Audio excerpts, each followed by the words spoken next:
Right guys, let's start this video here.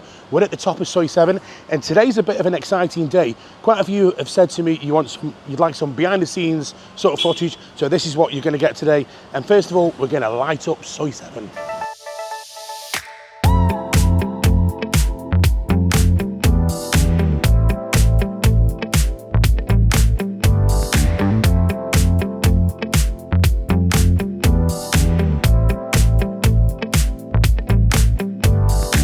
Pre-lockdowns, there was a big problem on walking streets. If you remember, if you go back at least, well, 3 years ago, but actually before this, where they said they're going to take down the overhanging signs.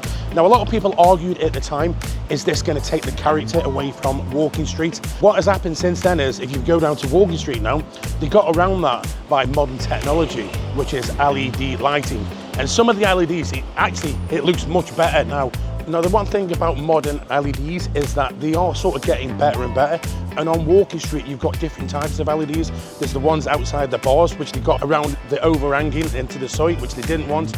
So now they put them on the front. Also, you've got some really interesting Indian ones that are actually corner ones and in 3D. So the technology is moving pretty fast. It's time we kind of did the same. Just look at the examples of these. You've got Eyeball, Pin-Up, Shark, and Insomnia. We've got LEDs on the floors. We've got LEDs on the stairs. Just look at this one at Boss Club. In this town, it seems if you don't have an LED, you're not relevant anymore. So today, guys, here on Soi 7, we're starting here at Hookup Corner. It's going to be the first LED in the Soi. We've got a really oblong, long one, and it's very interesting. It's not just about a sign and making an LED, because I've seen some LEDs in the town that look pretty poor. It's all about the program, who's going to program it. Anyway, let's go back to where this story starts. We've just come to Naklawa, and what it was a few weeks ago, I thought, right, I'm going to have to do something with Soi 7, with the bars. And I looked and I'm thinking, there's no signage outside. You've got signage on the inside, so it's a little bit different. So what I thought to do is, I did give it a Google. I thought, I like the LEDs. So I gave it a Google and I found this place in Naklawa called Somjit. And when I asked them to come out and see me, they did. And they got me a price. And now they're making this LED sign. But the guy said to me when he came, he goes, I know you. I make your A7 DJ sign before. So we already know him. Anyway, not cheap, these guys, not cheap. And also very complicated because if you look around, you see some of the LED signs, it's just very basic. And they're a lot more powerful than that. They can do a lot more, but you've got to know what you're doing. And that's where Martin comes into it. So we basically needed to come here and get the file sizes. So when the sign goes up, we've got some good graphics going on it.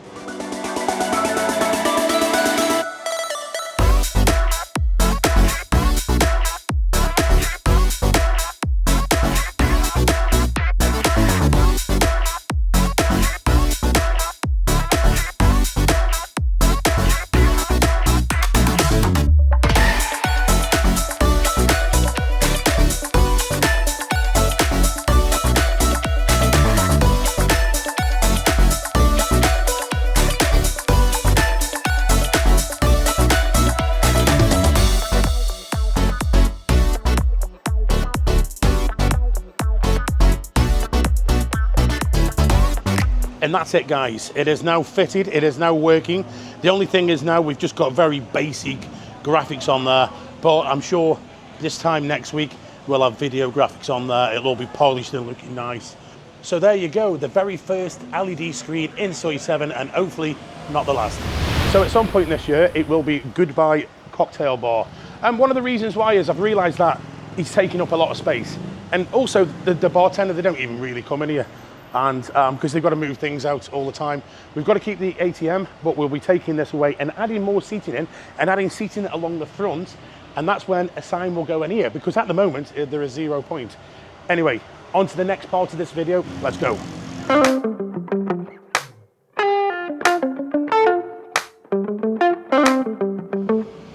Right guys, now on to the second part of this video. Right, we've come to Soi Buakhao and we're outside the Dirty Ranch Steakhouse noise. And the reason we're here is, we did mention it in a live show. Basically, we've got some samples of meat, which is, and I've mentioned this over the 6 months, previous 6 months, that there's a new sort of hybrid kind of beef, what they're trying to do here.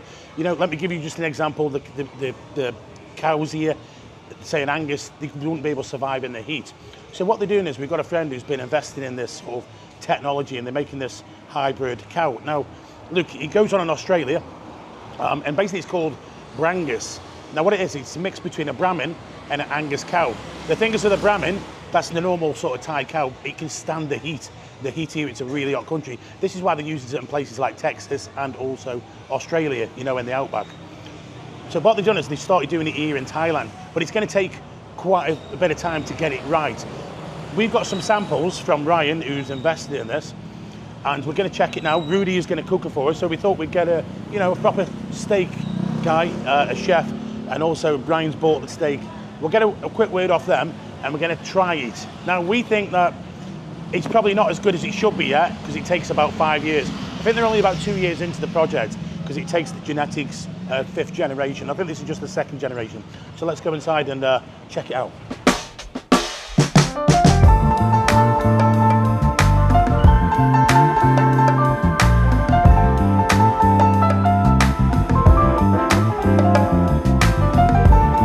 We made a video a while ago where we talked about Thai meat, and I made a promise that if we can find Thai meat in a really good quality, we would try and work a little bit with it.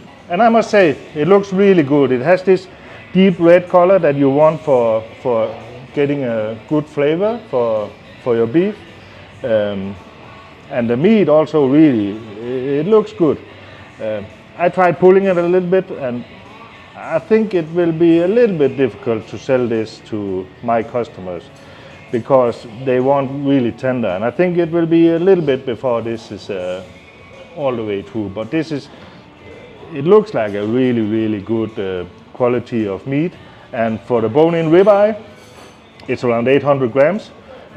So I'm pretty sure this will have a really good flavor. But we're gonna cook this now and taste it and see how it's going.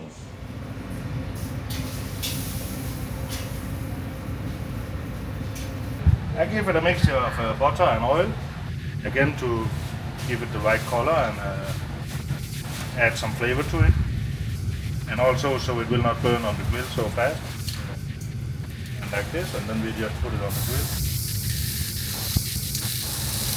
We use lava stones in the bottom of the grill to heat it up and to give the smoke. So you want this fire coming up, and you want the smoke. It's going to give your meat a little bit more deep red color because of the smoke, and it's going to add a lot of flavor to the right flavor from a grill. It comes from when the meat is cooking in its own fat. So that's a really important issue for me, to get the right taste from the grill. And you can see how the heat is starting to melt the fat. And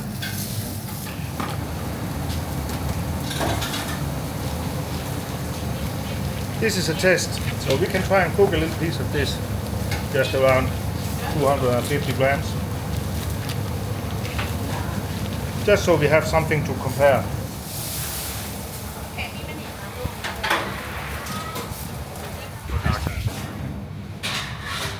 So we put it in the oven at 200 degrees, and I would say it would be maybe 8 to 10 minutes.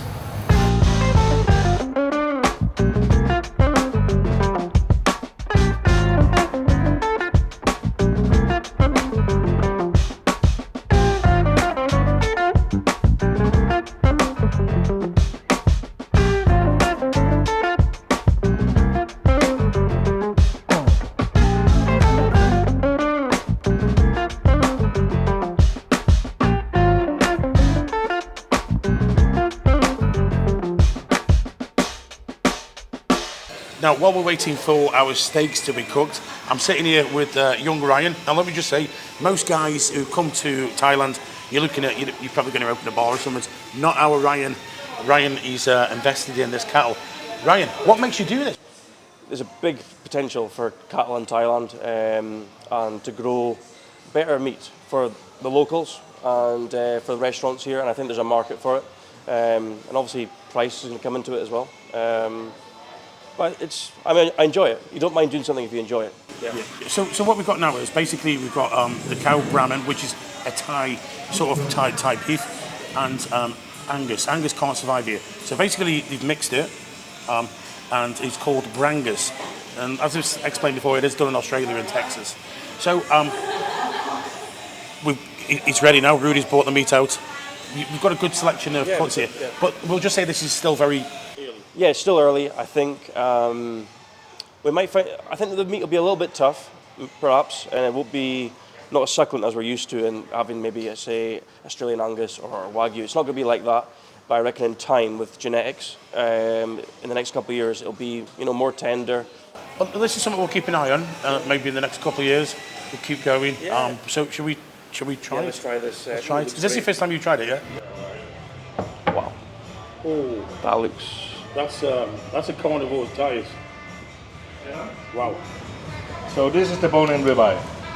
I undercooked it a little bit, just to be sure that we get the right flavor and we can get the feeling of it. This piece is the strip loin. It's really tender and it's really juicy. And the same for this one. Have you tried it? No, I have not. I think we should try one of these pieces. Go ahead. I'll let you go. This one here. Yeah, we just take with the fingers and taste it. Okay. What is this? This is the flat meat. Oi. That's really nice. Yeah. Juicy. Yeah. Tender. Yeah. And tasteful. Wow. This is much better than expected, I must say. Really. I think you can serve it as a whole steak. Wow. You don't even have to cut it up. There's a lot to work with. And all kinds of meat, it all comes down to how you want to use it and what you want to use it for. Because you can use everything for the cow. The only thing is when we are in service, and you order steak, we want to be able to cook it fast. Yeah. And you can do that with a high quality meat like this meat. And then of course we also have the beef cheek and things like that we have to pre-cook in advance.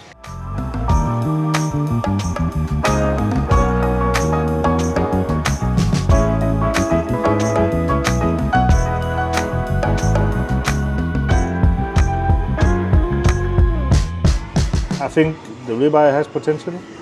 I would leave the bone out, just because it's easier to cook and you can hit it just spot on. It's difficult with the bone, it takes time, and this cut was around 850 grams, so you need to be at least 2 people to make it worth your while. I think the strip loin needs some work. It doesn't, you can have the same cow and the tenderloin is amazing and the strip loin is terrible.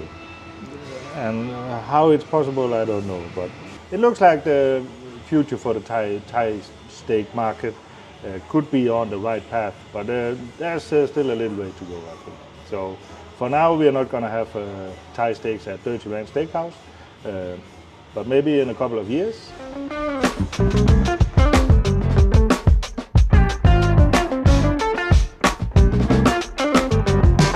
Thank you very much to Rudy. Now, the reason why we came here is because this Brangus is a work in progress. And Rudy this is the perfect sort of person we need to, because he's cooked hundreds of thousands of steaks, so he knows what he wants. I'll be honest with you, I think myself and Ryan as well, we're quite impressed as well. He gave some critical, I would say, he gave opinion about it. There was good potential, and then some parts that were lacking. So it's work in progress. Anyway, guys, I hope you've enjoyed this video. A little bit different, and the next videos next week, we're going to be in Bangkok. So thank you very much for watching, and we'll catch you on the next one. Bye-bye.